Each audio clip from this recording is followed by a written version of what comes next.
So we all know that IUI is the most commonest form of fertility treatment, which is advised by the fertility specialist. And it is one of the easiest fertility treatment offered because it is quite cheap and can be done in a clinic setups. So it is the future of infertility treatment. So what does it does? So in an IUI, it's an assisted conception technique, which involves the deposition of processed semen sample in the upper uterine cavity of the female, overcoming natural barriers which happens to the sperms during its ascent in the cervix in the female reproductive tract. So IUI increases the chances of conception when compared to natural pregnancy, because here the semen is processed, the quality and the concentration of the semen, the sperms are enhanced, and the sperms are directly deposited in the upper uterine cavity, which can increase the chances of fertilization. So it helps in transporting maximum number of healthy sperms to the site of fertilization. So what are the rationale of performing an IUI? This is to place the right sperm in the right place at the right time. So we are increasing the density of both eggs and sperms, because most IUIs we combine with oral ovulation induction or controlled ovarian stimulation. So the number of eggs are definitely increased. We are also processing the semen sample, which enhances its count and motility and transports the semen sperms to the site of fertilization, which increases the likelihood of pregnancy. Coming to the advantages of IUI, it's a simple, non-invasive technique. It's highly cost-effective when compared to an IVF treatment. It offers reasonable success rates within a span of 3 to 4 cycles. It is quite safe and requires very minimal monitoring. The chances of patients dropping out from this treatment is quite low, and there is lower risk of ovarian hyperstimulation syndrome or even multiple pregnancies when compared to an IVF. So what are the indications for IUI? So we can divide the indications for IUI as female indications, male indications, and combined factors. When it comes to female indication, anovulatory cycles or ovulation dysfunction is the quite common indication in females, where we offer an IUI treatment in combination with ovulation induction or controlled ovarian stimulation. Patients with minimal to mild endometriosis, that is stage 1 and 2 endometriosis, where the tubo-ovarian relationship is well maintained. The cervical factor infertility, it could be because of presence of infections or cervical mucus hostility because of presence of anti-sperm antibodies. So the IUI treatment best works for such patients. When it comes to male indications, it could be mild male subfertility, where the count and motility of the husband's semen parameters, like the sperms, are borderline. Like the count may be around 10 million or motility might be borderline. So in such cases, because we are processing the semen sample, it can increase the count and motility. So patients with mild male subfertility are candidates for IUI treatment. Now, there is no proper consensus like what should be the cutoff of the sperms for us to offer an IUI treatment in cases of male subfertility. A patient who is having a total motile sperm count of 5 million or more would be a suitable candidate, and patients who are actually less than this are not the suitable candidates. And there are many studies in literature where they have compared 8 million count, 10 million count, and 12 million count of semen, pre-wash semen parameters, and describe different success rates in each category. So generally, a pre-wash semen count of about 10 million, we can offer an IUI treatment. Then coming to ejaculatory failures, it could be because of anatomical problems like hypospadiasis, epispadiasis, neurological disorders where there is spinal cord injury which can result in ejaculation failure, retrograde ejaculation. Patients with psychological impotency are the candidates for IUI treatment. Now, when it comes to a combined factor, it could be unexplained infertility. Especially for young couples with unexplained infertility, IUI treatments can be offered. Patients with HIV discordancies or patients with any sort of infection where one partner is negative and other partner is positive, we can do IUI treatment where there need not be a direct sexual contact. And often we know that patients might be a candidate for IVF, but because IVF is a time-taking and a costly procedure, many patients would like to consider IUI treatment prior to proceeding to a complex IVF treatment. Coming to indications for artificial insemination with donor sperms, one is gross male subfertility, like a husband is having azoospermia or severe oligoasthenoteratozoospermia, or previous history of IVF-ICSI failures where the sperms have failed to fertilize. So in such cases, patients can consider artificial insemination with donor. And husbands with HIV positive status, in order to prevent this transmission of disease, the HIV to the female partner, maybe IVF, IUI donor sperms can be offered.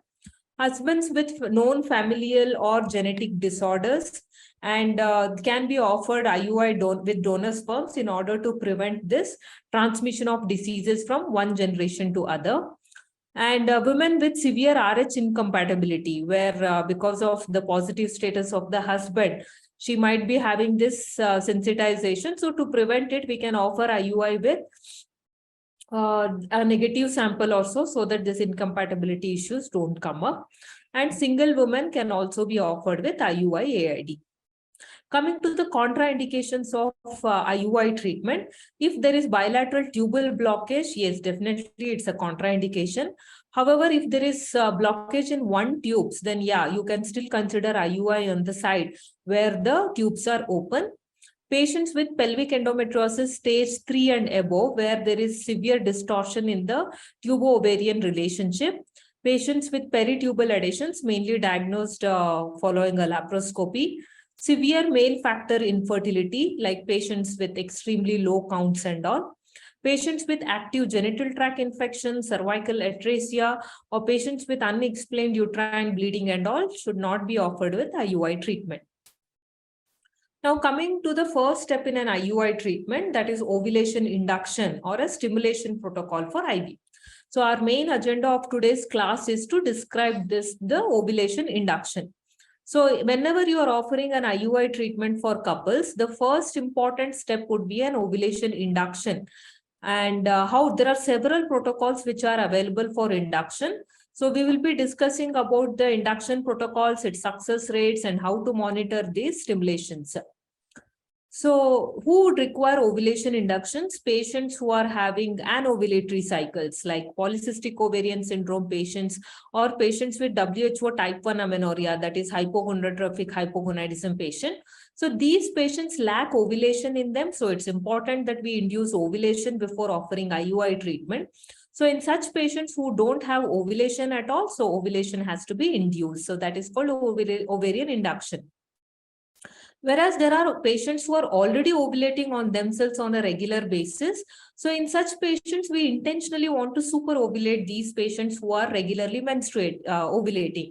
It might correct these subtle ovulatory dysfunctions, luteal phase defects, or patients who are having follicular phase defects and all. So such patients will definitely benefit with super ovulation, even if they are regularly ovulating. So we either do an ovulation induction or intentionally super ovulate, that is stimulate the patients who are already ovulating. So how do we do this? The first step. One is you can offer IUI in a natural cycle where the patient is spontaneously ovulating or tracking ovulation and doing IUI. Or patients can be induced or stimulated with selective estrogen receptor modulators, that is clomiphene citrate or tamoxifen, aromatase inhibitors like letrozole and estrozole.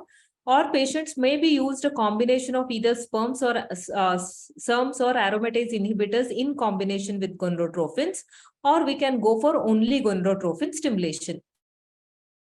So what is the rationale of ovarian stimulation? As I said, we are increasing the number of eggs which are available for fertilization, thereby overcoming subtle hormonal defects which can happen during the ovulation and also during luteal phase. However, if you are intentionally super ovulating or stimulating a patient who is already ovulating, it's important that you consider the cost of medication, whether you will be able to monitor these patients after stimulation, whether you will be able to avoid complications like OHSS, multiple pregnancies, the side effects of the medications and all. So you have to keep all these things in mind before stimulating a patient who is already ovulating. Now coming to natural cycle IUI, here the patient is ovulating on herself. So we are not intentionally trying to superovulate or so. We just do a ultrasound monitoring for the follicular growth. So for the patient is called on day 2 to rule out ovarian cysts. And then you can schedule her next scan maybe on 9th or 12th day of her cycle to see the growth of the egg. And once the egg has reached about 18 to 24 millimeter, and simultaneously you are able to see a good endometrial thickness, then you ask the patient to monitor her urinary LH levels every 4 to 5 hours. So here, since it's a natural cycle IUI, we are not going to use any adjuvants or modifications in the cycle. We have to wait for her natural ovulation to happen. So how do we time our ovulation when the natural ovulation timing is a bit unpredictable? So we ask the patient to monitor her urinary LH levels every 4 to 5 hours, because it's important for us to identify the onset of LH so that we can time our IUI about 36 to 38 hours later after the onset of LH, where the likely ovulation will happen. So the IUI will be timed about 36 to 40 hours later of the LH search. You can actually confirm the ovulation by a transvaginal scan. And if there is no ovulation at the end of this, you can actually repeat the IUI for about 12 hours later if the ovulation has not happened. So done with the natural cycle, then comes a stimulated cycle or an ovulation induced cycle. So the goal of ovarian stimulation in an IUI is to develop single or multiple dominant follicles so that the chances of conception improve if you are offering a TI timed intercourse cycle or an IUI or an IVF cycle. But at the same time, it's extremely important to prevent ovarian hyperstimulation and avoid multiple pregnancy. So how should an ovarian stimulation for an IUI look like? We require only 2 to 3 follicles to prevent any sort of complications, which are at the size of 18 to 19 millimeter. Each follicle should be healthy and of competency, and it should produce an estrogen value of about 200 once the follicle crosses 15 mm. There should be a good trilaminar endometrium at the peak where the egg is ready. And typically, the patient should respond in such a way that we are able to complete the IUI cycle between day 13 and 16 of cycle. Now, when do we cancel? As I said, any follicle beyond 3, which is of mature size, it's best to cancel in order to prevent higher order pregnancies and also OHSS. And in case if you see a lot of intermediate follicles, especially if there are more than 6 follicles of more than 15 mm, then it's better to do the cycle cancellation. Or you can go by estradiol monitoring as well, where if the estradiol is more than 1500, then it is best to cancel the IUI treatment in order to prevent the complications. So how do we do this ovulation induction or stimulation? So the first commonest agent which we use is the selective estrogen receptor modulators like clomiphene citrate and tamoxifen citrate. So CC is a non-steroidal triphenyl chloroethylene derivative, which has a structural similarity to estradiol and facilitates the binding to the estrogen receptors in the hypothalamus. So once these the receptors are blocked by the clomiphene citrate, there is a decrease in the negative feedback mechanism of the estrogen. So there is more of GnRH which gets released, which in turn releases the pituitary gonadotropins, thereby promoting the follicular growth. So you can see in the graph there, this hypothalamus, pituitary, and the ovaries. So clomiphene citrate goes and blocks the estrogen receptors in the hypothalamus, and the body perceives as low circulating levels of estrogen because the receptors are blocked. So the negative feedback control is lost, and as a result, more GnRH will get released, more and more FSH will get released, and which brings about the follicular growth. At the same time, the clomiphene citrate has an anti-estrogenic effect on the endometrium and cervix, and hence we do encounter about 30% of patients with CC who are taking CC have thin endometrium issues. The drug is available as 50 and 100 milligram tablets. And one thing is important to know that this drug is ineffective in WHO type 1 amenorrheic patients. Why? Because it's very important that an intact HPO axis should be there for the clomiphene citrate to act. So the treatment regimen, it's given orally. The starting dose is usually 50 to 100 milligram, and you can go up to 150 milligram according to an FDA approval. Some offline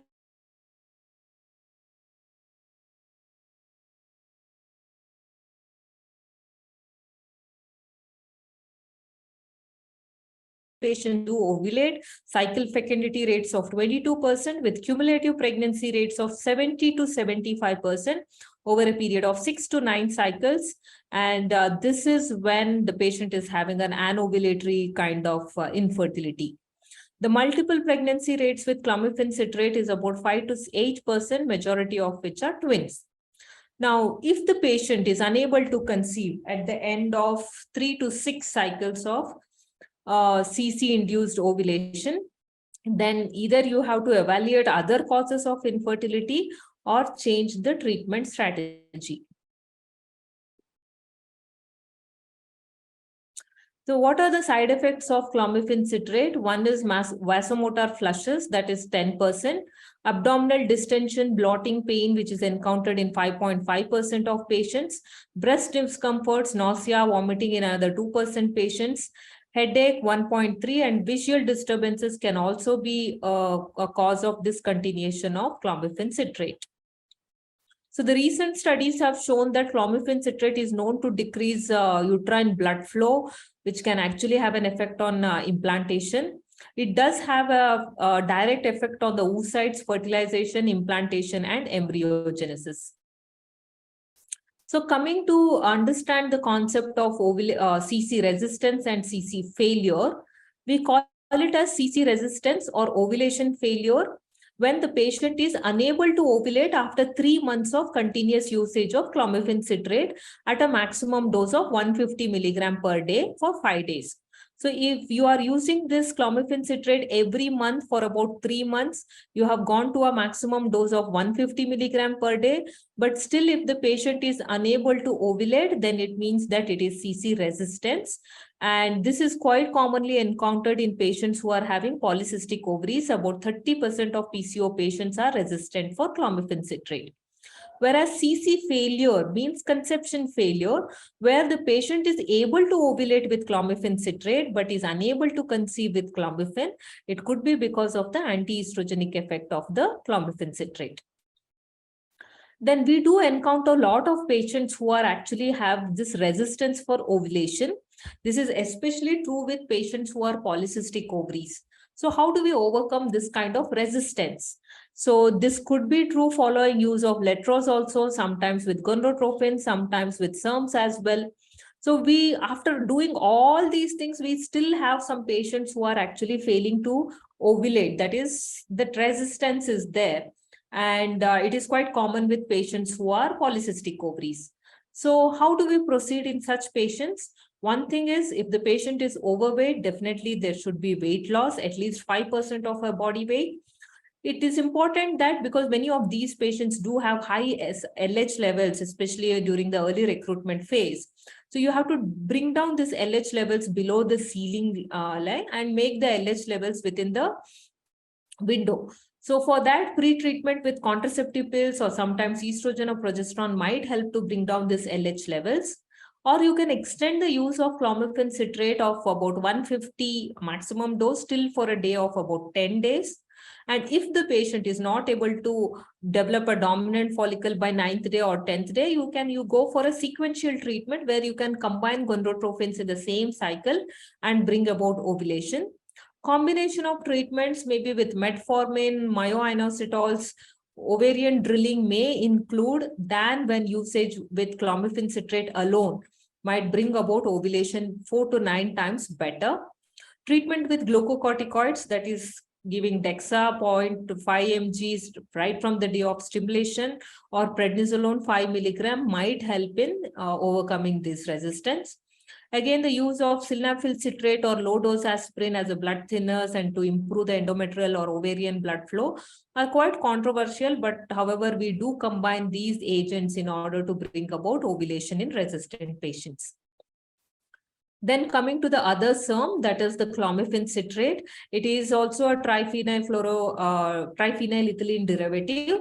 It has an anti-estrogenic effect on the breast. That is the reason it is also used in the treatment of cancer breast. It has an estrogenic effect on the endometrium, whereas anti-estrogenic effect on the breast. So it is the drug of choice for patients who are cancer survivors or those who are undergoing breast cancer treatments.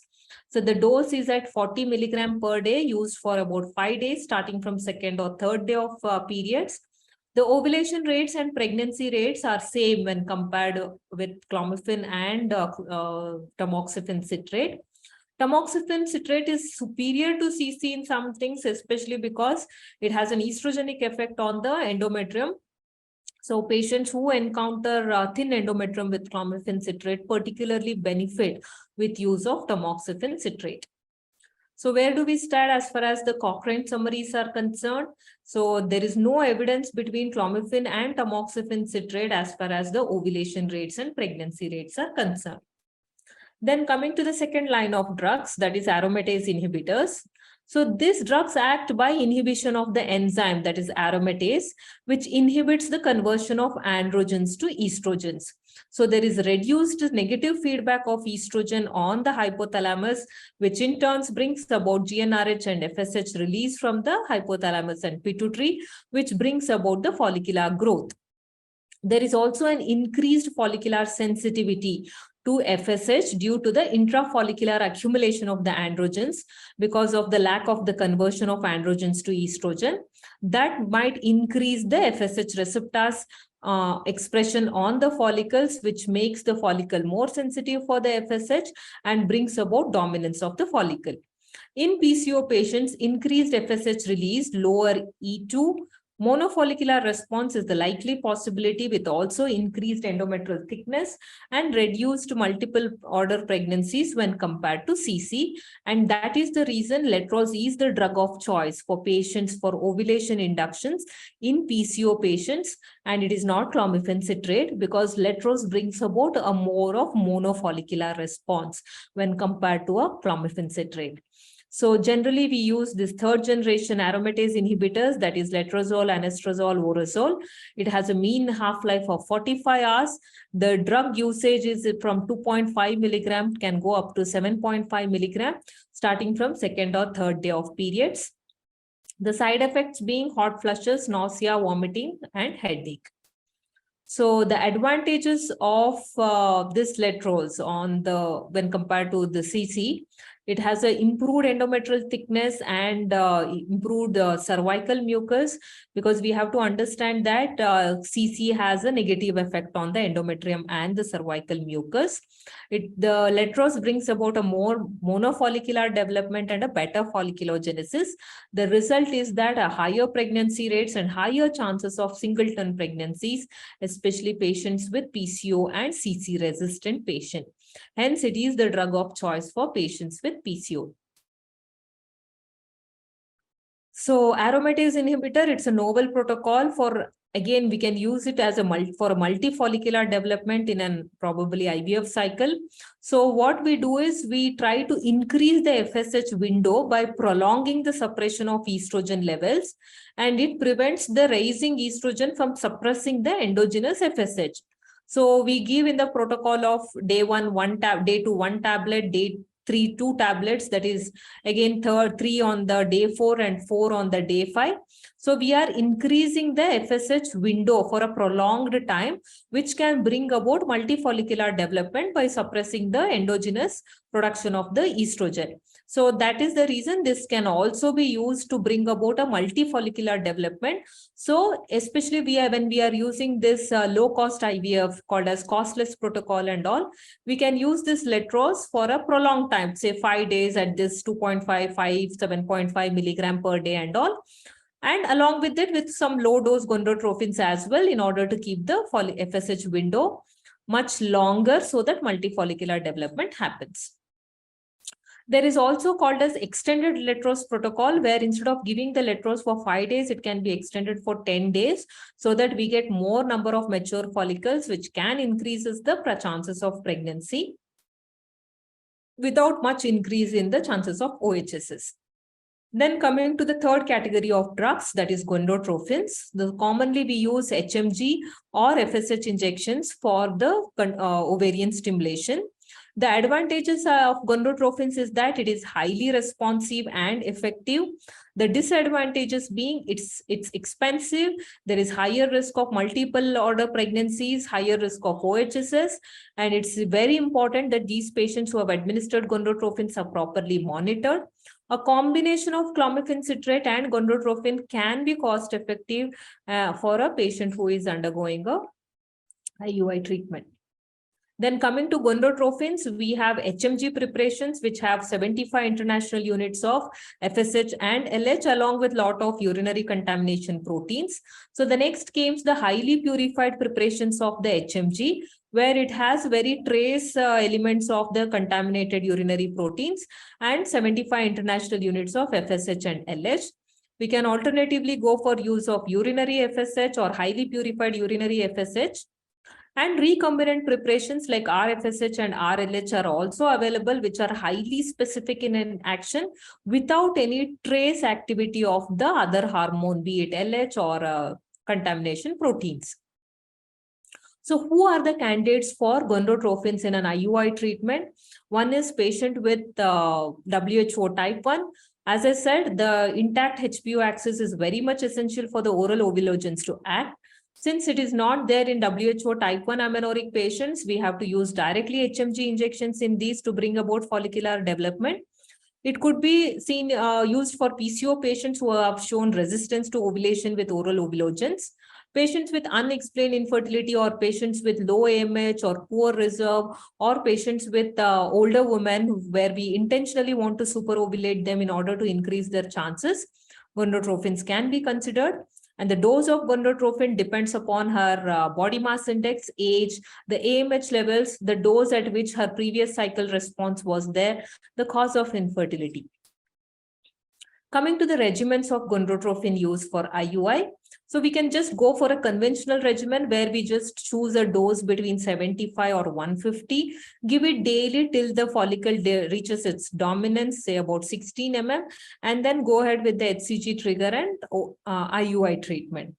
There are other protocols of gonadotropin like conventional step-up regimen, chronic low-dose step-up regimen, and step-down regimen.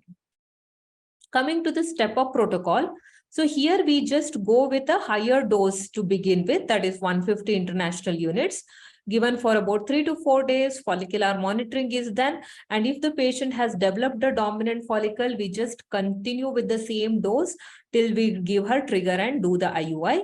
Suppose if the patient on day 7 is not showing any dominant follicle, we can increase the dose by 75 for 3 more days and then do the follicular monitoring.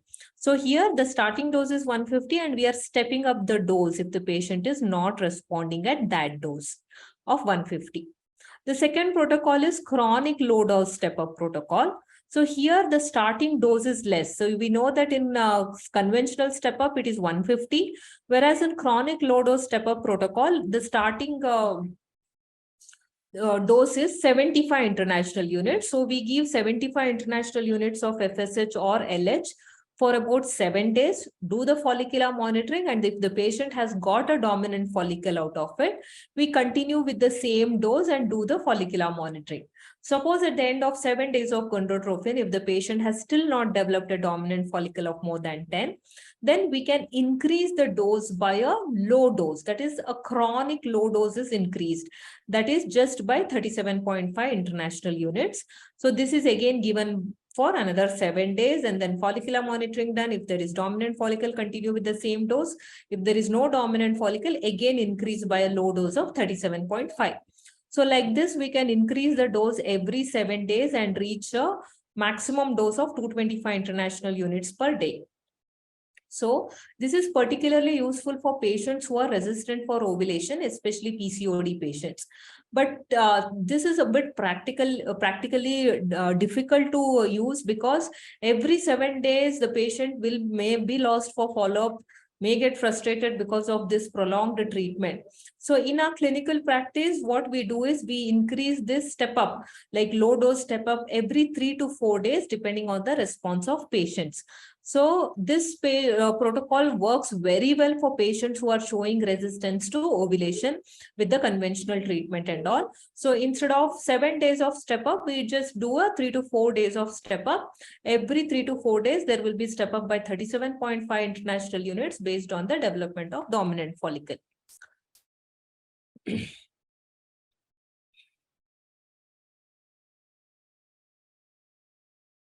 So you can see here chronic low dose step-up protocol, initially 75, then increase by 37.5 every 7 days or so, and continue the dose till the dominant follicle comes. The advantage is that there are very high rates of monofollicular ovulation.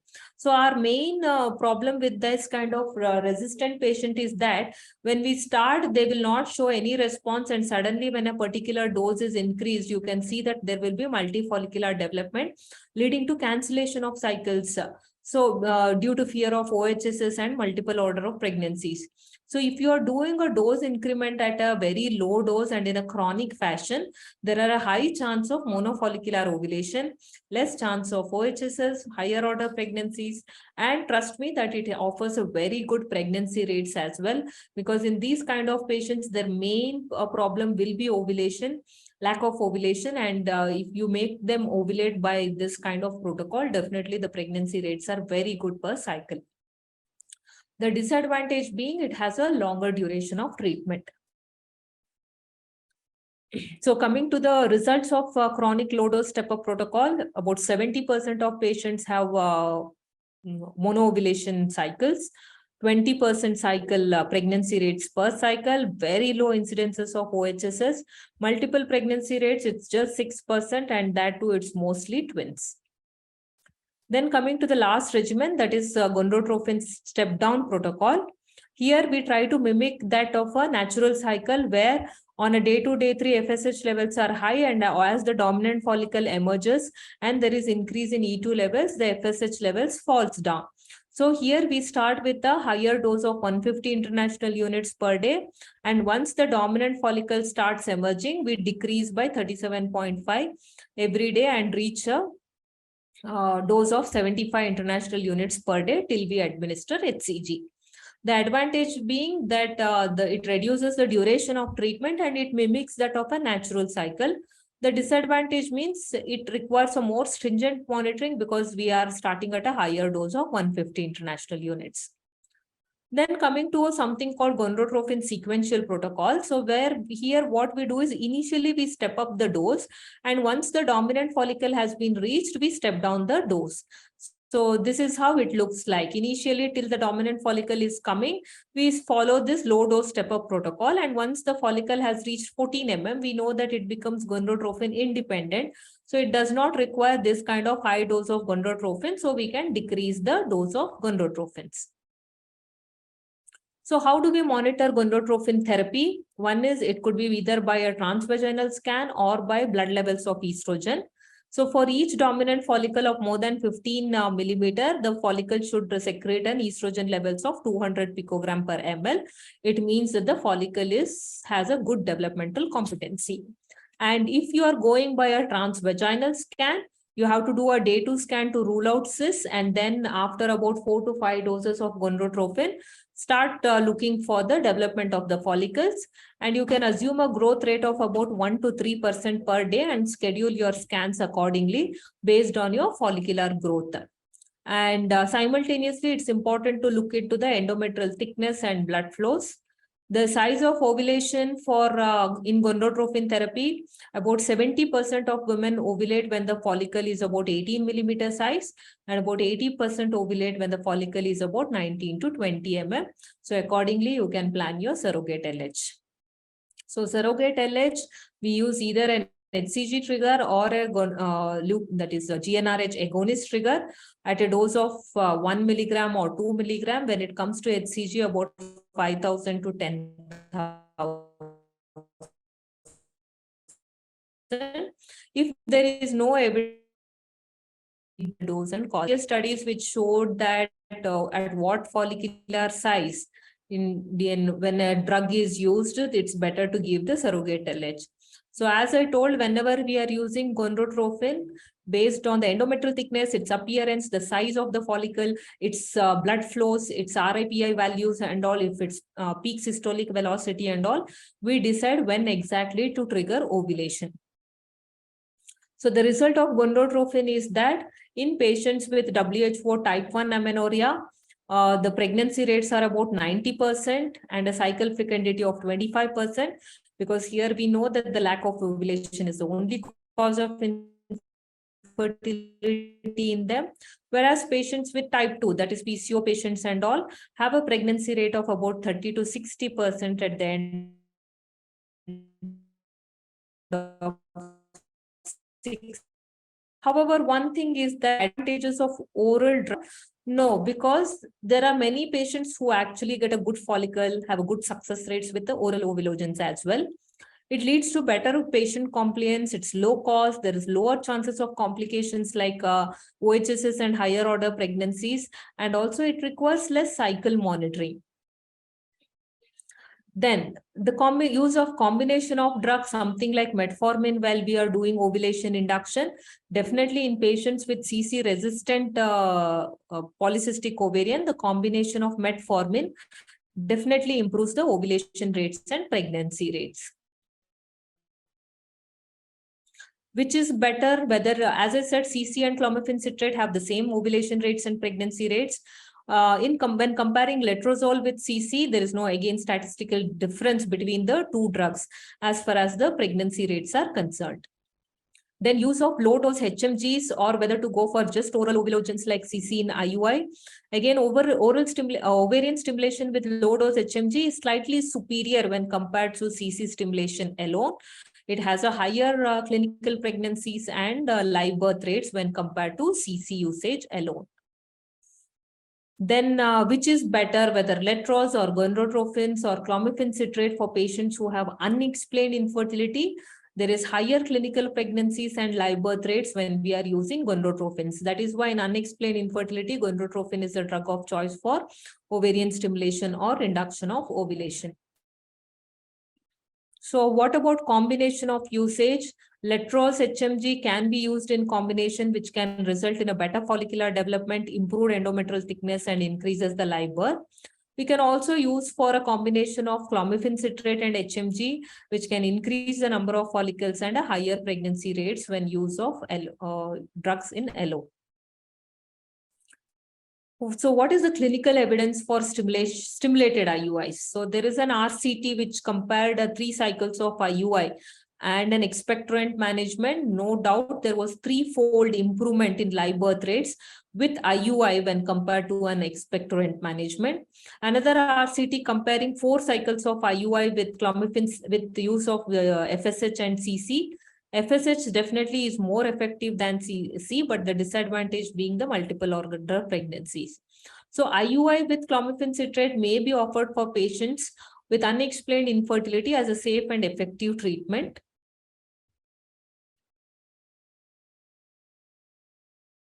So what are the advantages of controlled ovarian stimulation in IUI versus an IVF cycle? In a controlled ovarian stimulation, there is effectively good chances of pregnancy at a relatively lower cost. And it also resembles IVF cycles in terms of multifollicular development and representation like supraphysiological steroid production. But when it compared to an IVF treatment, there is lower pregnancy rates per cycle in an IUI treatment. So use of GnRH analogs in IUI, say use of antagonist. It is used to reduce the baseline LH levels, especially in PCO patients if they have a baseline day 2 FSH, LH of more than 10 or so. Sometimes if you want to avoid a weekend IUI, or there is a patient who is prematurely ovulating before you could administer the surrogate LH, so in such cases, we can go for use of GnRH. You want to convert an IUI cycle into IVF, we can go for use of antagonist, and it is known to improve the pregnancy rates. Use of agonist to prevent LH surge, it's generally not used. Sometimes we use agonist for ovulation trigger, especially when there is a risk of OHSs. So according to Cochrane library, so the clomiphene citrate, it's quite effective, but less effective when compared to gonadotropin. However, it is very much cost effective. It does not prevent multiple pregnancy and has an anti-estrogenic effect on the end, used for a maximum of 12 months in a patient's lifetime or 6 months consecutively. Then these are the most effective drugs for IUI. Low dose protocols are advised. Whether you are using a high dose regimen that is more than 75 or you going for a low dose regimens, there is no much changes in the pregnancy rates. But one thing is important is that when you are using a low dose regimens, the chances of multiple pregnancies and OHSs are quite low. For use of GnRH agonist, it generally has no role in IUI and it increases the multiples without actually increasing the chances of conception. So whether we use the gonadotropin, whether it's a urinary gonadotropin or a recombinant gonadotropin, does not make much difference as far as the ovulation rates and pregnancy rates are concerned. Use of GnRH antagonist, again, it is not going to benefit much for an IUI cycle. So one important thing is that when we are doing an ovarian stimulation or an ovulation induction, you are actually causing an iatrogenic disruption in the HPO axis, which can actually shorten the follicular phase and luteal phase, which can affect the steroidal productions or the progesterone concentration and also the functioning of the corpus luteum. So about 20% of patients who have stimulated cycles do experience this luteal phase defects, and hence it's important that these patients who are undergoing ovarian stimulation or have a luteal phase support in order to overcome this luteal phase deficiency.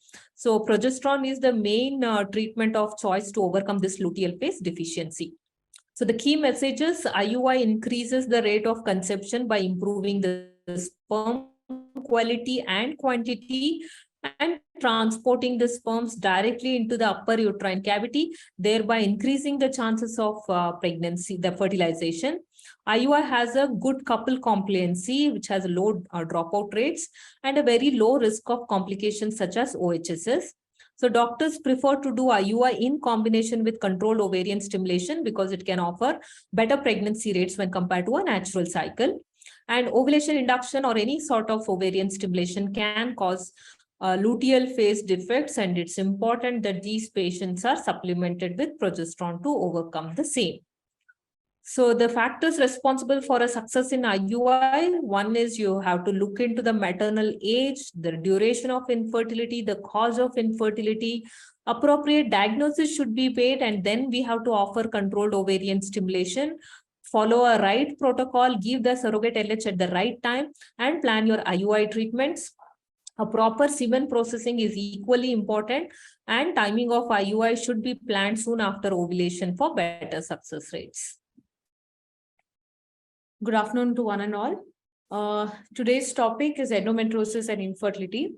So endometriosis is one of the most common cause of infertility these days we are coming across.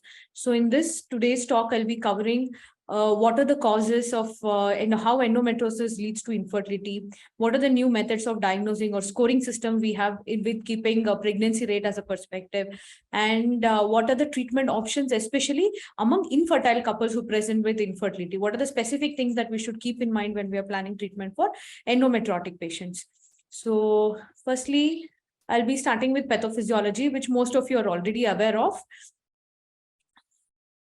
First, let's look at what's the definition. It is an inflammatory condition which is characterized by lesions of endometrium-like lesions, like tissues, including both glands and stroma, outside of uterus, and is associated with pelvic pain and infertility. The incidence and prevalence, accurately, it's very difficult to assess, mainly because the diagnostic criteria is based on a laparoscopy, which cannot be done, and ultrasound cannot detect many a times mild, moderate. So the incidence and the prevalence varies greatly.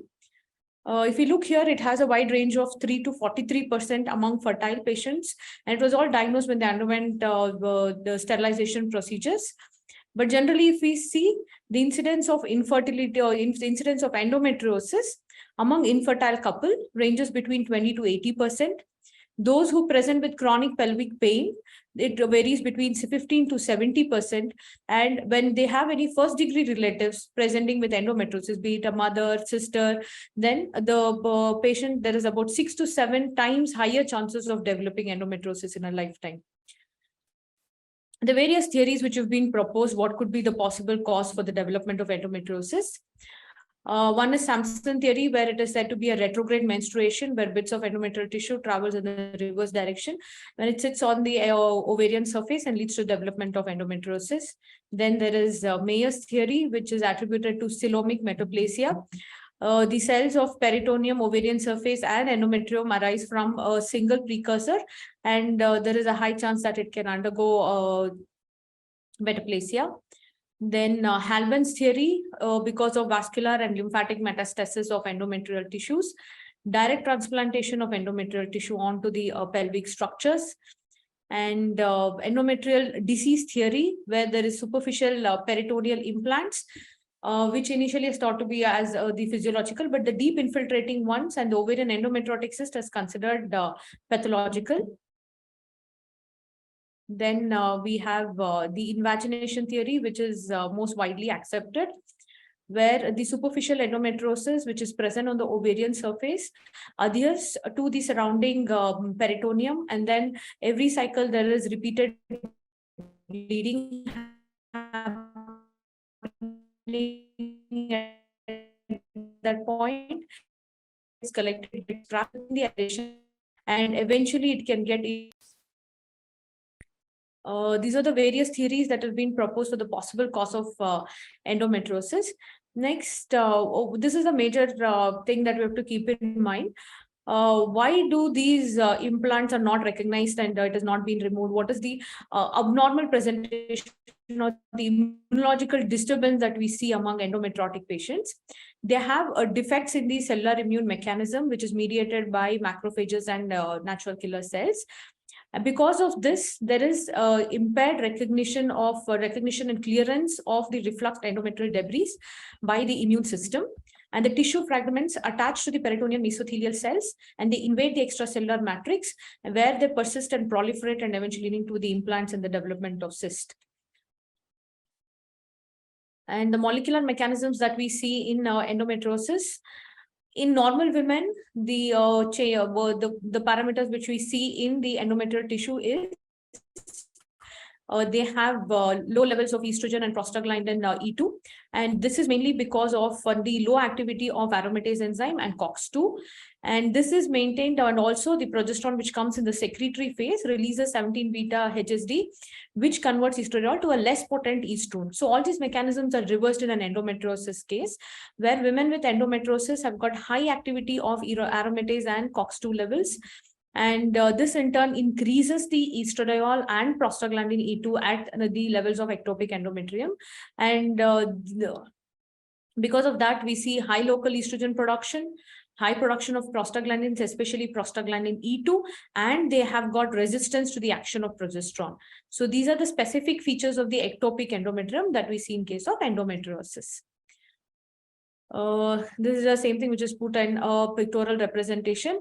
3 parameters which we see abnormal in the ectopic endometrium or in endometriosis. One is they have got high prostaglandin E2 levels, and there is high estradiol, and they are resistant to their progesterones. So the same thing, because of the increased prostaglandin E2, there is altered immunological response and the inflammatory response that in turn leads to the increase of metalloproteinases, which promotes the implantation of the endometriotic tissue. Then there is increased release of chemokines, especially interleukin 8, RANTES, NK cells. All these are increased and promotes the inflammatory activity. And certain chemokines like interleukin 1B, interleukin 6, and TNF-alpha, which are known as the pro-inflammatory cytokines, they are increased, and they are the ones responsible for the adhesion mechanism of the peritoneal surfaces. So these were the various theories, and what are the different immunological mechanisms that we see, or an altered mechanism that we see among endometriosis. Next, specifically, I'll be talking about what are the parameters because of which the endometriotic patients present with infertility. Here you can see a small statistics which was proposed in 2010. which said among normal couples, the fecundity rate per month was 0.15 to 0.2, which of course decreased with the increase in age. Whereas when it was compared with the women with endometriosis, the fecundity rate was much lesser, which is about 0.02 to 0.1. And also they presented with a lower live birth rate. In the below picture, you can see the ones who presented with unexplained infertility, the chances of live birth was about 30 to 40%. Whereas when we see moderate to severe endometriosis, it ranged somewhere between around less than 10%. But those who present with mild to minimal form of endometriosis, up to 10 to 30% was the chances of live birth rate. This was in an untreated patient who presented. So coming to the specific mechanical infertility among endometriotic patients, we know they can be broadly classified as advanced and mild endometriosis. Of course, the specific classification of the staging needs to be done through laparoscopy only. If we, according to the ASRM, it was said to be advanced endometriosis when we see extensive adhesions, there is large endometriosis, complete distortion of tube-ovarian relationship. Mild, when we see mild abnormalities like a few implants within the peritoneum or the ovarian surface, ovulatory dysfunctions, follicular or oocyte abnormalities, when they have implantation failures, all those can be attributed to minimal form of minimal or mild endometriosis. Recording in progress. They were wait, just a second. Okay, sorry. These are the various causes because of which lead to infertility among endometriosis. This can be broadly classified under 4 headings. One is because of tubo-ovarian dysfunction. I'll come to each of it separately. Because of immunological disorder that is seen in endometriotic patients, and abnormal peritoneal environment, and also dysregulated endometrial function. It's not only the ectopic endometrium which is abnormal, even the normal endometrial function gets altered in endometriosis. Because of all these reasons, they present with infertility. Firstly, anatomical disruption of tube and ovary, obvious because of various pelvic adhesions, because of which the oocyte release might get affected from the ovary. This in turn, because of adhesions, the pickup of the oocyte by the tube might get affected, ovum transport can get affected, and also the because of the blockage of fallopian tube, of course, the fertilization doesn't take place. Coming to ovulation failure, there is altered endocrinological profile in them. They present with high prolactin. And also this in turn can affect the LH release, and they're more prone for luteinized unruptured follicles. Not only that, we also see they've got altered folliculogenesis and the granulosa function. And because of this reason, we see a lot of compromised oocyte quality in them. And that is why the reason, because one is they're prone for a longer follicular phase. There's changes in the normal kinetics of the granulosa cell. The normal functioning of the granulosa cell is also impaired, because of which there is increased apoptosis. Again, it is very much directly proportional to the severity of the disease. So stage 3, stage 4, the chance and increased reactive oxygen species or oxidative stress within the follicular fluid, which in turn can lead to the increased chance of oocyte degeneration. It can cause the meiotic spindle damage and also DNA damage. Because of these reasons, again, the fertilization, development of a good oocyte or maturation of the oocyte gets affected, which in turn can reduce implantation rate and the embryo quality. What are the immune alterations that we see in specific things, especially the inflammatory cytokines and the angiogenic cytokines, which are all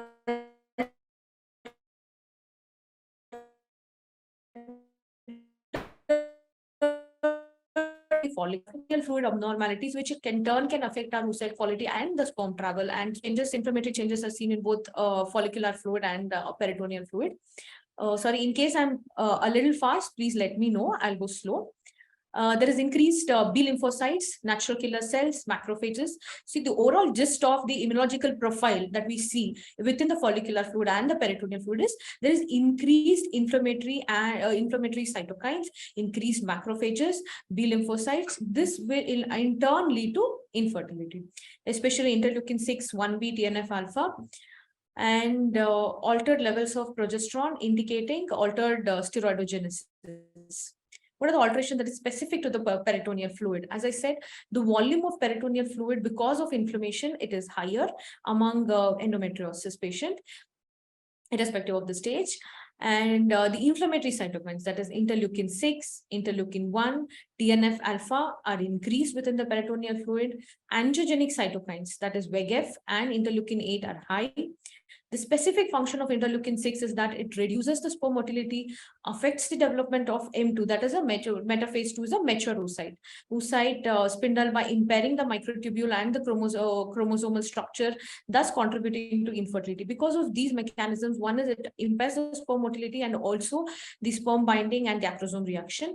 Plus, it affects the oocyte quality by affecting the spindle development. And all these cytokines are detrimental to the sperm acrosome reaction, sperm binding to the zona pellucida, and in turn affects the embryo growth. Not only that, there is high levels of nitric oxide and oxidative stress, which is again deleterious to the function of the fallopian tubes, sperm motility, toxic to the embryos, and inhibit implantation. And also there's release of oocyte capture inhibitor, which may affect the pickup of the oocyte. So gist of it is that there is increased cytokines, inflammatory mediators, which in turn can affect the function of the sperm, binding, acrosome reaction, its motility, fertilization of the oocyte, which is compromised due to the altered mechanism within the follicular fluid, and also the granulosa cell function gets altered, thus leading to a poor oocyte quality or a poor immature oocytes. This in turn can lead to fertility. So it's the same thing which has been represented here. What are the overall function of interleukin 6? I'm not going to go in detail. I've told you the gist of it. And lastly, dysregulated endometrial function. So how the normal utopic endometrium also gets altered among endometriosis patients. It is known to affect endometrial receptivity. It reduces endometrial expression of alpha-5 beta-3 integrin. This is the most important protein which is necessary for implantation of the embryo. And once this gets reduced, the implantation gets affected. There is decreased expression of certain biomarkers which play a key role in the implantation, such as the glycodelin A, osteopontin, phosphatidic acid receptor 3, and HOX-A10. All these are have reduced expression at the level of endometrium, and there is delayed maturation of the endometrium and also development of abnormal uterine contractions, that is again attributed to the abnormal endocrinological milieu that we see in the endometrium, utopic endometrium. So not only just a continuation of that, and also there's low level of an enzyme involved in the synthesis of endometrial ligand L-selectin. This is again important for the process of implantation, where it has got 3 steps in implantation. We call it apposition, adhesion, and invasion. So the apposition and adhesion, L-selectin is important, and if of course when it reduces, it cannot adhere to the blastocyst or the embryo that is present within the endometrium. And utopic endometrium, as I said, also it is not only ectopic endometrium which has got high aromatase and estradiol levels, it is also the utopic endometrium which presents with high aromatase and estrogen levels, which again causes negative effect on the implantation. And increased oxidative stress, which affects the endometrium and the embryo crosstalk. So because of all these reasons, there is altered endometrial receptivity and dysregulation of the utopic endometrium. So overall, to summarize on how the endometriosis affects fertility, one is because of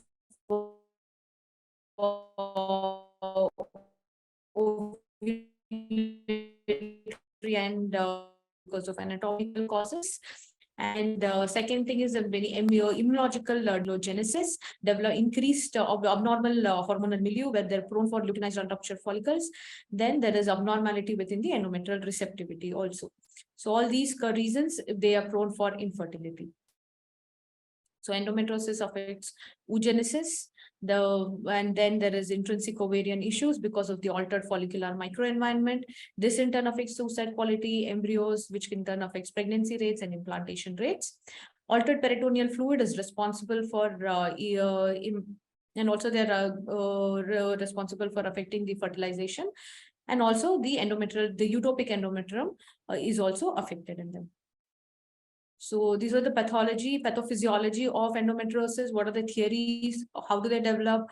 And how do they cause infertility? Next, we're going to see how do we diagnose endometriosis among these patients. So of course, we know the clinical features. The most common age of presentation of endometriosis is between 25 to 29 years. Asymptomatic is seen in about 1/5 of the patients. Most common presenting symptoms: dysmenorrhea, non-cyclical pelvic pain or a chronic pelvic pain, dyspareunia, and of course, severity of the pain does not tell us the severity of the disease. Dysmenorrhea is one of the most common symptoms. So these are the most common, as I said, is dysmenorrhea. The second most common is chronic pelvic pain. Infertility seen in about 30 to 50% of the patients. So what is the method, or how do we diagnose endometriosis? Of course, signs and symptoms when they present with all those features. And second thing, through the transvaginal ultrasonography. So in transvaginal ultrasonography, the specific thing that we can see is presence of endometriomas. If it is only a minimal to mild, whether there are no endometriomas, or if it is just the endometriotic implants, it cannot be identified through scan. But endometriomas, yes. Deep infiltrating endometriosis, ultrasound to some extent, there's certain specific features which we see, which is called the sliding sign and all this. But to make a definitive diagnosis through a non-surgical method, it is MRI. And the best method, or the gold standard for the diagnosis of endometriosis, is laparoscopy. So this is an ultrasound image of endometriosis. You can see a typical ground glass appearance, or a homogeneous ground glass appearance is what we see here. Sometimes it can be a septated ones also, where we see a thin septum within the cyst. And the follicle, the vascularity of the cyst is seen only on the peripheries, and it is minimal. We don't see internal vascularity in a simple endometriotic cyst. In the first picture, you can see there is the normal ovarian parenchyma and the normal follicles, which is surrounding the endometriotic cyst. Laparoscopic evaluation, that is the gold standard, and that's the only method where we can stage the disease. The advantage of laparoscopy is that it is both diagnostic and therapeutic. It helps to ensure complete evaluation, inspection of the pelvis in a clockwise or counterclockwise manner, so that you will know what is where all the implants are seen. And also we have to take a look into the number, size, location of these endometrial implants, presence of plaques, presence of endometriomas, what was the adhesions, where is the adhesions, and when the laparoscopy is done, it is better to do adhesiolysis and endometriotic cystectomy. I'll come to the what are the surgical methods and what are the things that we have to keep in mind. These are the morphological features of peritoneal and ovarian implants. They can be broadly classified under 3 types: a red or a red pink or clear lesions. As you can see, they are highly vascular, proliferative, and it is seen in the early stage. The second stage, what we see is a pigmented or a black-blue type of lesions, which are more established and more commonly seen in case of advanced disease. And it is also seen those who have who's during the development of the disease, or an advanced stage or an active disease. The last stage, what we see is the white or yellow-brown spots, which are less vascular and less active, and usually present with less symptoms. So this is how in the picture you can see clearly how they are seen. These are the implants. Then coming to the endometriotic cyst on laparoscopy, usually the cysts are less than 12 centimeter in diameter, but they can be multiple in number. They are most of the time associated with adhesion to the lateral pelvic walls and to the broad ligament, and also in case of moderate to severe, it can be adherent to the surrounding bubble. And endometriosis is usually seen on the surface of the ovary, and the content inside is, you can see their image. It has got tarry, thick, chocolate-colored fluid, and hence it is also called as the chocolate cyst. So these are the diagnostic criteria that we saw for endometriosis. Next, I'll be discussing and how do we classify and stage the disease. So we're all aware of this revised American fertility scoring system. So during laparoscopy, based on these features, a scoring system is given, or a score is given to a patient. And then based on the value, when it is between 1 to 5, it is classified as minimal. 6 to 15, it can be classified as mild. 16 to 40, it is classified as moderate. And anything more than 40 is considered as severe. But there were certain fallacies with this. This could only tell us the severity of the disease, but it could not effectively predict what is the pregnancy rate of that particular patient just based on the staging of the disease. So, as I said, these are the different stages: 1, 2, 3, 4. 1, where there is minimal, only few superficial implants are seen. Mild, when there are more deeper implants. Moderate when we see small cysts on one or both the ovaries with presence of certain flimsy adhesions with few deep implants. Severe when it is stage 4, more than 40 points. Many deep implants are seen, large cysts are seen on one or both sides of the ovaries, and many dense adhesions were also seen. So this is the revised American fertility scoring system. But then what were the disadvantages of that is it could not effectively predict the clinical outcome, or especially the pregnancy rate could not be determined based on the scoring system. So in 2010, Adamson and Pastor developed the Endometriosis Fertility Index, which is now been recommended to use, especially in those women who present with infertility, which is called EFI scoring or the Endometriosis Fertility Scoring. And this system includes two parameters. One is assessment of historical factors at the time of surgery. That includes what's the age of the patient, what is the duration of her infertility, and whether she's had any previous history of previous pregnancy. The second set of parameters which that is taken into the scoring system is the adnexal function and also the conclusion of surgery. At the end of the surgery, what are the functions of the adnexal structures? So the functional score is given to the fallopian tubes, separately to fimbriae and to the ovaries. So each ovary or to each side of the adnexa is scored separately, which is called the functional scoring. So this is the fertility index. The functional scoring system is based like this. Tube can be classified, each of them. The fallopian tube, fimbria, and the ovary are classified under 4 headings. It can be called as mild abnormality, moderate, severe, and non-functional. So based on this, when there is slight abnormality, it is called mild. When the tubes are completely obstructed, extensively fibrosed, it comes as non-functional. Similarly, when the fimbria is slightly affected or minimal scarring is seen on the fimbria, it comes as mild. When it is completely matted, scarred, or complete occlusion because of hydrosalpinx or presence of hydrosalpinx, it is automatically gets classified as non-functional. Similarly, ovary, just few injury or just minimal implants on the surface, considered as mild. Or when the ovary is completely encased with adhesions, it is considered as severe form. So the scoring, which I said, normal, minimal, dysfunction, moderate, severe, and non-functional, is given a score of 4, 3, 2, 1, and 0. And both sides, the left and the right, the scoring system is given. And finally, the lowest functional score is calculated by adding both left and right scores. Whatever I told previous slide, based on those features, we give a scoring system, add it, and get the LF score. And then we have the 2 parameters here. One, we do the historical factors. Second, there is a surgical factors. In historical factors, 3 things. What is the age of the woman, whether she is less than 35, 36 to 39, or more than 40 years, or duration of infertility, less than or equal to 30 or more 3 or more than 3 years, and if there is presence of previous pregnancy. Based on that, the points are given. Then we look at the surgical factors. So 3 things here again. One is the functional scoring, then the AFS scoring has to be done here. That is, along with the historical factors and the functional scoring, we add the AFS scoring also. Add the AFS endometriotic scoring and the total AFS score. So together everything is added and we get the final EFI score. So the final EFI score will tell us what is the chances of she conceiving, or what are the success of she having a pregnancy.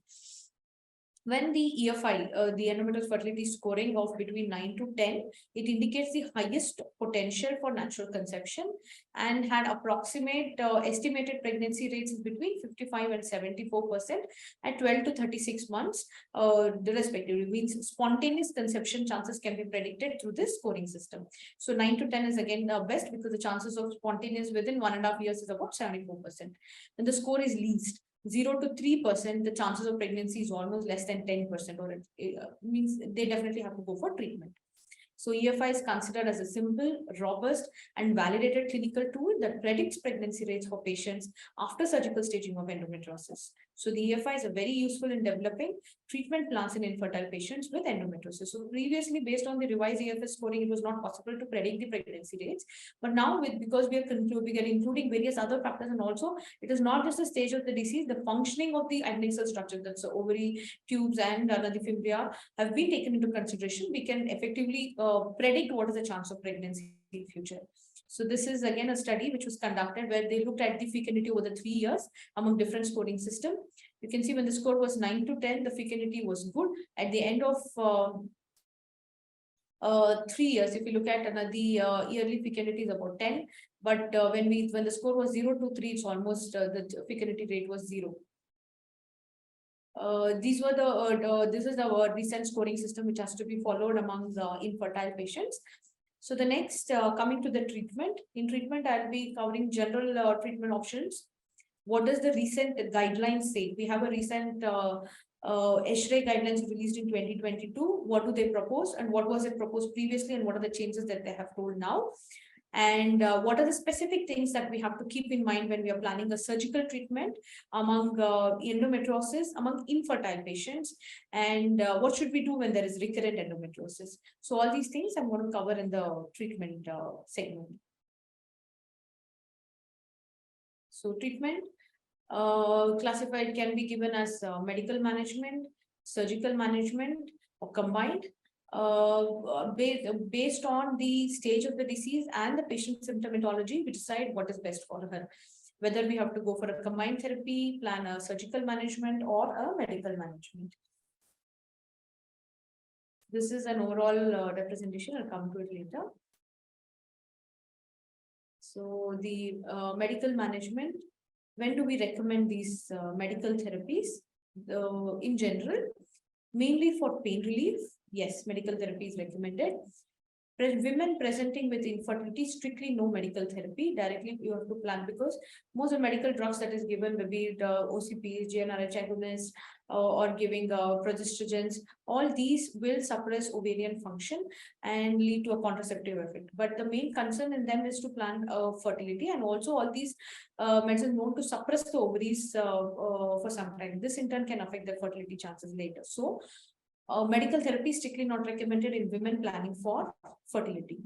Deep infiltrating endometriosis and endometriomas who do not respond to hormonal therapy, again, you can go for surgical therapy. Sorry for that. Disadvantages, it has got side effects, and medical therapy can be used only for short term. Surgical therapy, it is more definitive. Can improve infertility through recurrent surgeries on ovary, can affect its reserve. Meaning, the surgical therapy is the best treatment because it is definitive. Second thing is, it is preferred among infertile patients. Third thing is, should we do recurrent surgeries in recurrent endometriosis? No, mainly because of the fact that recurrent surgeries can cause damage to the surrounding normal ovarian cortex. This in turn can affect the ovarian reserve, thus reducing the chances of pregnancy later. Factors to consider when planning for endometriosis treatment. These are things that we have to keep in mind before suggesting any treatment to a woman presenting with endometriosis. What is their age? Whether she's within the reproductive age group or she has completed her family. Whether she needs to preserve her fertility. Her need for contraception, then there is no contraindication for prescribing hormonal or any contraceptive or going for an agonist therapy. Whether her main presenting symptom is only pain. What is the severity of pain? Is it affecting her quality of life? What is the type, extent, and location of the stage of the disease in general? And whether there is any other non-gynecological symptoms, especially in case of deep infiltrating endometriosis. So overall medical management, we have oral contraceptive pills. I'm not going in detail because among infertile patients, we don't use medical therapies, but I'll just give an overview of all these. Sorry. Oral contraceptive pills, GnRH analogs, then that includes both the agonist and antagonist, various progestogens and antiprogestogens, and we also have recent drugs which have been developed, selective progesterone receptor modulators such as asoprisnil. There's aromatase inhibitors, antiprogestogens. Among progestogens which have been widely prescribed these days is Adinogest. So all these things are available for medical management, of course, indicated in those not planning for pregnancy, in those presenting with mainly pain, and maybe deep infiltrating endometriosis with chronic pelvic pain. They'll be benefited with medical therapy. What does the IUI guidelines 2022 recommend when we are planning treatment for pain-associated endometriosis, where they don't present with infertility? Analgesics, yes. Hormonal therapies, yes. There is a stronger recommendation. Surgery also, yes, considering ablation or cystectomy. Just a drainage or diagnostic lab is not going to serve the purpose. The best method of the surgical intervention, if we are planning, it should be either cystectomy or an ablative therapy. Pertaining to infertility, what does the guidelines say? Among infertile patients, should not prescribe ovarian suppression therapy. That is, medical therapies are not recommended. That should not be given. The level is about strong recommendation.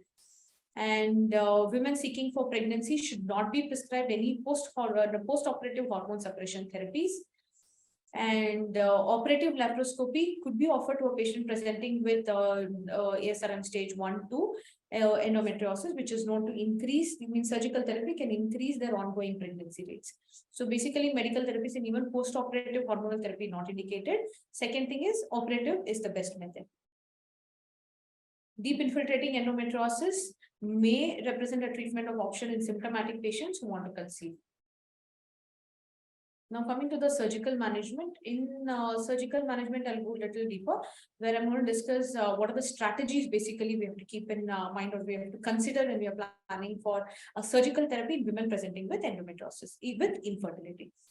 It is more effective with long-lasting effect compared to medical therapy.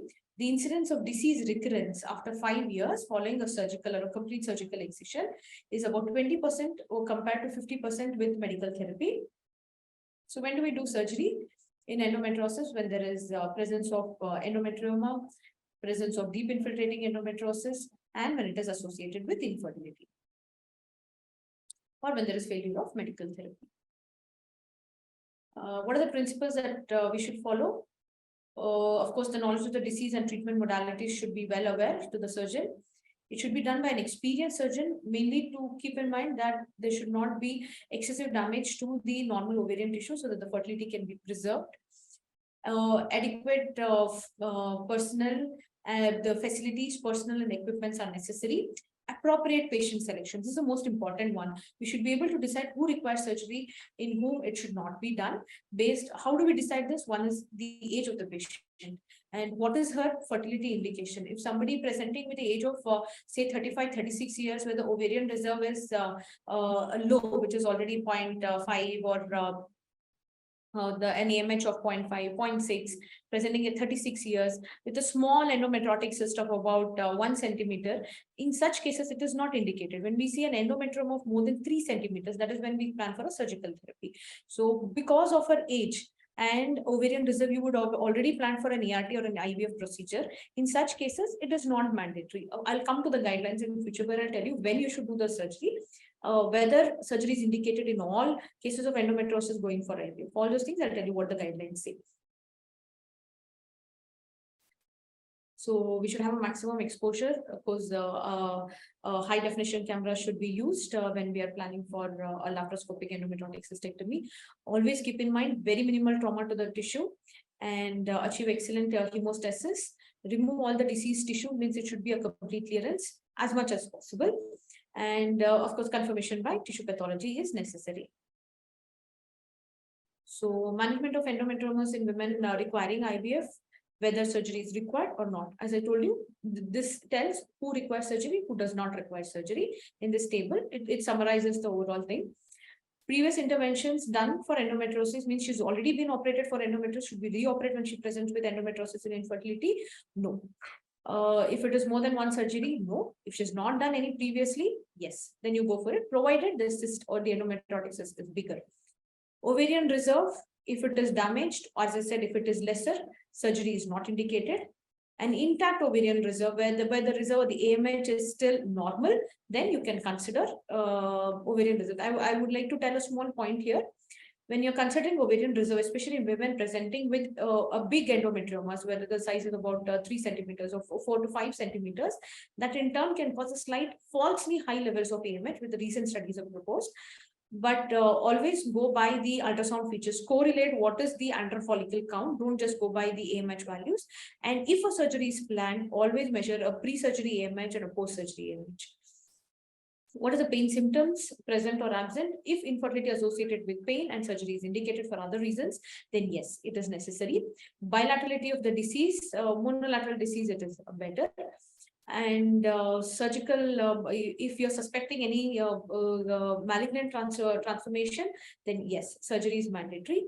Like malignant, I meant where there is increase a color score of 3 to 4 when you see certain solid areas within it, or there is rapid growth of endometriotic cyst, then yes, surgery is indicated. So to summarize, previous surgery, no. Who present with when the ovarian reserve is already damaged, it's a no. But then if it is a very mild in a form and already planning for IVF for other reasons, then again it's a no. Whereas other indications, it can be done. So surgery for this is another study where they said what are the type of principles that we need to follow. A meta-analysis where they compared no surgery versus ablation of the lesions. It said the odds of following ablation, the recovery or the pregnancy rates were much higher with the ablation therapy versus no surgery, where the odds ratio was 1.6. And next is the ablation of endometriotic lesion plus adhesiolysis to improve fertility in mild to minimal endometriosis is effective compared to just diagnostic alone. So if you're planning a diagnostic laparoscopy, if an endometriotic implants, be it is just few implants seen on uterosacral, very minimal disease, you can plan an ablation of the endometriotic or of these implants. So of course, there are various studies which have got similar and contradictory results also. But if we combine the entire data, we see an increase in live birth rate following complete ablative surgery was beneficial for ongoing pregnancy.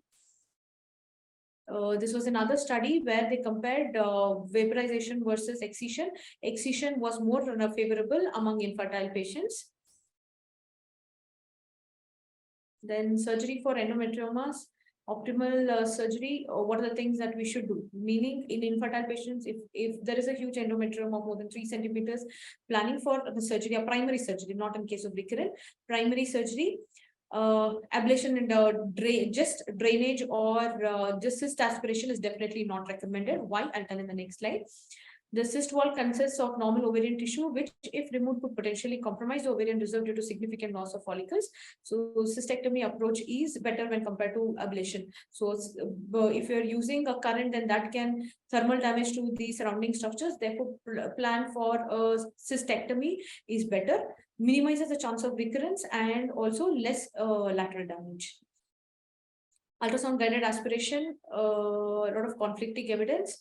More RCTs are of course required on this, but it is not routinely indicated because it has got high rate of recurrence. The cyst wall is not removed, it can refill immediately.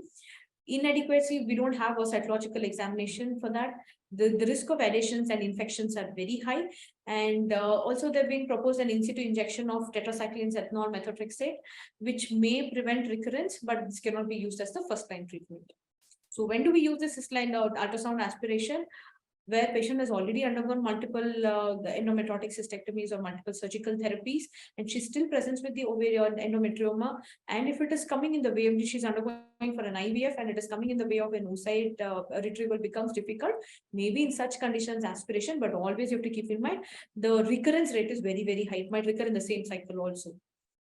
And also the risk of infection is very high. As I told you, alternative approach in case of recurrence or in patients presenting with IVF, but you should be able to do a risk assessment and then decide whether ultrasound aspiration is necessary or not. How do you manage endometriomas presenting with infertility? General consensus is that operative laparoscopy is the first line of therapy in presenting with endometriomas. They've used the RCTs which have compared laparoscopic cystectomy with bipolar coagulation, and both documented a better pregnancy rate and lower rate of recurrence following cystectomy. As I said, the damage to the surrounding structures are lesser, and also the recurrence rate is very, very lesser with cystectomy, and hence it is better to plan a cystectomy. 40 to 50% of young patients, when I say young, it's been less than 35 years, with endometriomas may conceive spontaneously after laparoscopy. But in this study, they have not told what is the time duration they've taken to conceive and what was the specific age, or whether it is less than 25 or 26 years who conceived spontaneously. So we cannot completely consider this or generalize the statement for all patients. This is just a graphical or a pictorial representation which gives you an idea of how we have to plan.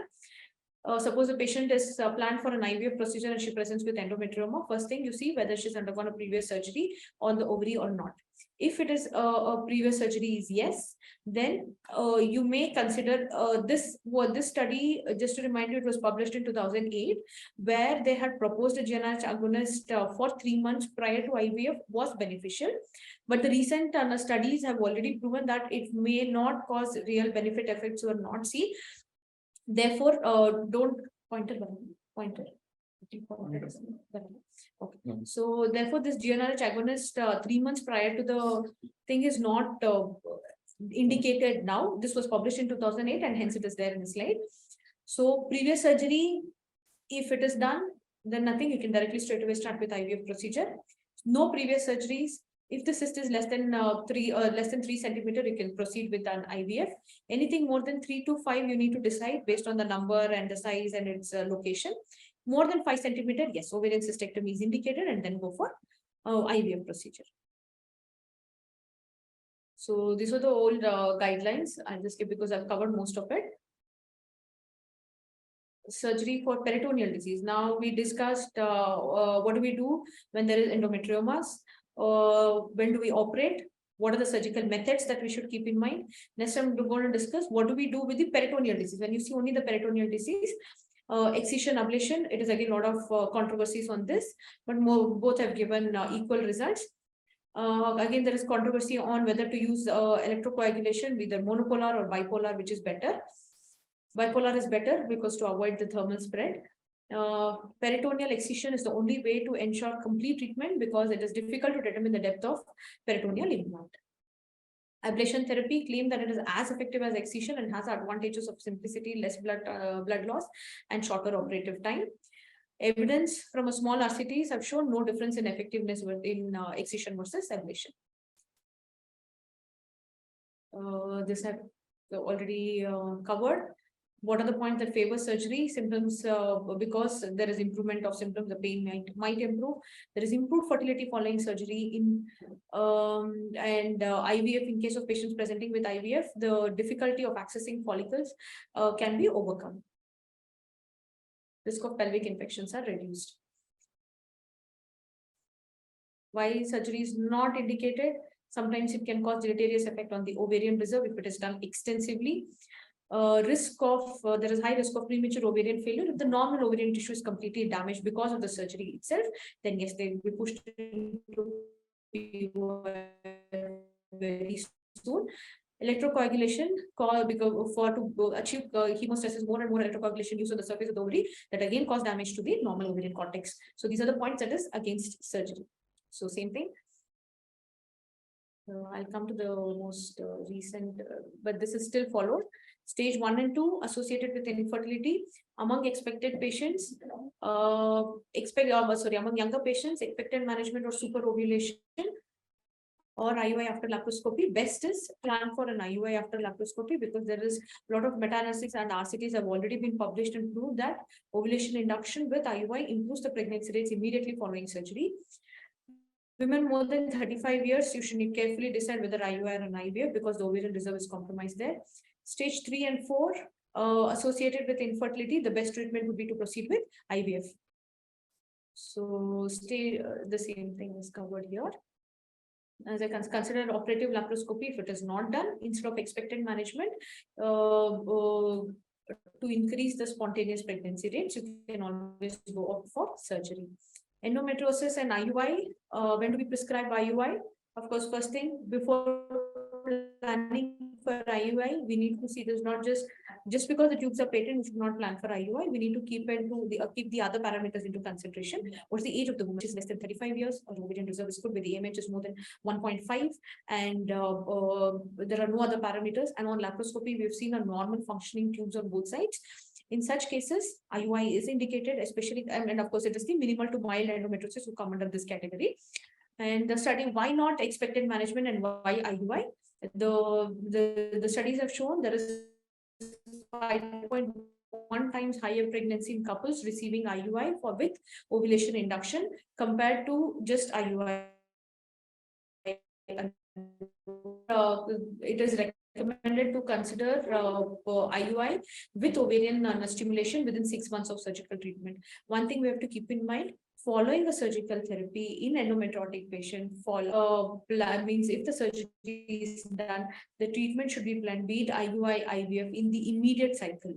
We should not wait for the post-surgical hormonal therapy is not indicated. Immediate planning, because the chance of recurrence can be there. Following surgery, the suppression is high, and the pregnancy chances are also higher when treatment is planned immediately. What does the evidence say when endometriosis and ART? Controlled ovarian stimulation with both agonist and antagonist protocols have similar IVF outcome in patients with mild to moderate endometriosis. However, few studies have shown agonist protocol, that is a different type of protocol that we use. So agonist protocol have given higher number of M2 oocytes for cryopreservation. I wanted to just note this point. This was a study or a Cochrane review which was published in 2006, where they said pre-treating, means before going for IVF, if a woman is pre-treated with GnRH agonist for about 3 to 6 months, there is 4-fold increase in her pregnancy rate. But later on, there is another Cochrane, which was released in 2019, where they said, no, it does not have a definitive significance. So we should not give 3 to 6 months of GnRH agonist therapy prior to IVF. This is because the previous one, when the Cochrane review was done, it was only one particular study which showed this huge number, and only that study had more population or a more study population. Because of that, there was a synchronous result. Later on in 2019, when more and more RCTs started coming up, and it was clearly seen that there was no significance, and in fact, few of the studies did show a decrease in live birth rate or a decrease in pregnancy rate because of excessive suppression to the ovaries. So therefore, pre-treating with 3 to 6 months of agonist therapy is not indicated these days. Previously, yes, but now it is totally ruled out. And second thing, which we are most commonly is being used these days, GGIRHR therapy. There's a lot of controversial studies that is going on in terms of IVF and GGIRHR. Should patients undergoing IVF be treated with 1 month or 3 months of GGIRHR so that the pregnancy rates are better? Some studies do support, some studies do not support. This was a study which was published in 2020, where they said that patients with endometriosis undergoing IVF can be improved by pre-treating with GGIRHR because it is known to suppress the disease, in turn increases the oocyte retrieval or increases the M2 oocyte retrieval rate and blastocyst formation rate. Another RCT which was published in 2019 said prior did not provide any benefits in infertile patients. So it may have, if we consider theoretically, because of its anti-inflammatory and anti-property, but again, there is no conclusive evidence. So these are the few recommendations by GGIRHR 2022 with in relation to ART and or IVF and infertility. So GnRH agonist therapy prior to ART treatment, just to improve the live birth rate among infertile patients, is definitely not recommended. It has a strong recommendation. There is insufficient evidence to recommend prolonged administration of clomiphene and progesterone prior to pre-treatment. So basically, they're trying to tell that pre-treatment is not necessary. Plan for a surgery, then immediate IVF would be sufficient. Are not recommended to routinely perform surgery prior to IVF to ART just to improve the live birth rate in early stage. And also, it is not recommended to routinely perform surgery for ovarian endometrioma just to improve live birth rate. So as I told you, I've given you a few points previously where when do we do a surgery in ovarian endometriomas? Just a small cyst, it is not indicated. Those who present with 3 to 5 centimeters and the ovarian reserve is, where the ovarian reserve is fully compromised, try to avoid surgery as much as possible because it will further cause damage to the ovary. What is there? So suppose if it is lesser, then plan for surgery. I mean, when the ovarian reserve is good, you can plan for surgery. And at the last, I would like to add a small note on recurrent endometriosis. What are the things? There is high risk for additional damage to the ovarian reserve, meaning if you're planning for another surgery, in case of recurrent endometriosis, you're damaging the ovary further. And most of the time, they can remain asymptomatic and do not necessarily progress in size with or without medical treatment.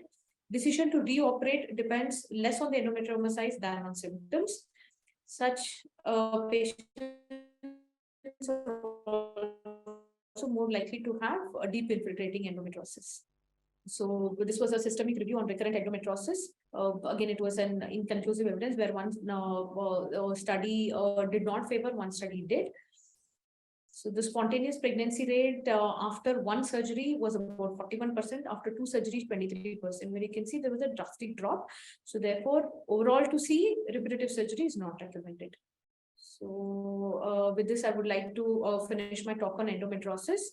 I hope I've covered most of the points. If you have any doubts, you can always ask at the end of the session, or you can put it in the chat box. Thank you.